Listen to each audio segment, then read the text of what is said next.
What happens when rebels stop being heroes and start becoming tools?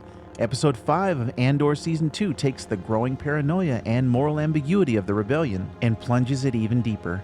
Cassian's new identity, Syril's dangerous double life, and a fractured rebel front make this one of the most tensest and revealing episodes yet. We're still in 3 BBY, 1 year after the events of Episode 3. Cassian has arrived on Gorman under the name Marin Sky, a stylish fashion buyer with ties to the local fabric industry. The costume alone tells you everything. He's suave, calculated, and for the first time ever, fully embracing the spy role Luthen has always seen in him. Meanwhile, Syril Karn is worming his way into the Gorman resistance with chilling confidence, and Dedra Meero is watching closely.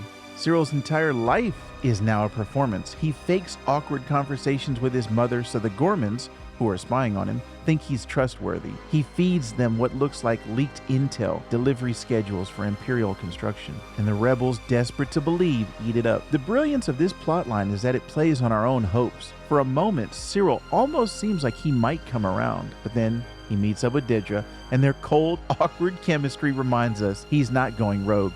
He's falling deeper in. Cassian, meanwhile, playing Marin Sky, meets up with Enza Rylands, daughter of the Gorman Front's leader. It's a delicate dance. He critiques their lack of readiness, their optimism, their trust, and he's not wrong. The Gorman rebels are noble but naive. They've been manipulated into thinking they're building a revolution when they're actually walking into a trap. It's what makes this episode so tragic. Cassian wants to help, but he also sees the writing on the wall. These people will be sacrificed. Back on Coruscant, the ISB is tightening its grip. Partagaz praises Syril's work. The Empire's strategy is now fully clear. Let the rebels grow bold, then crush them.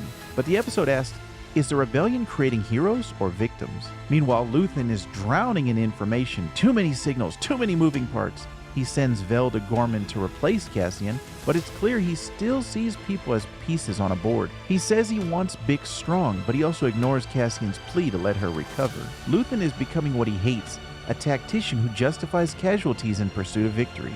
Then we check in on our buddy Wilmon, who's forced to stay and train Saw's unhinged soldiers in the use of stolen rhydonium. Saw is terrifying here, paranoid, erratic, and high on his own madness. When one of his soldiers simply asks for clarity, Saw kills him. The fear of betrayal has consumed him, and it foreshadows the brutal Saw we'll meet in Row 1. Every pairing in this episode is pushed to a breaking point. Bix is using sedatives to numb her pain, and Cassian is still aching to protect Bix.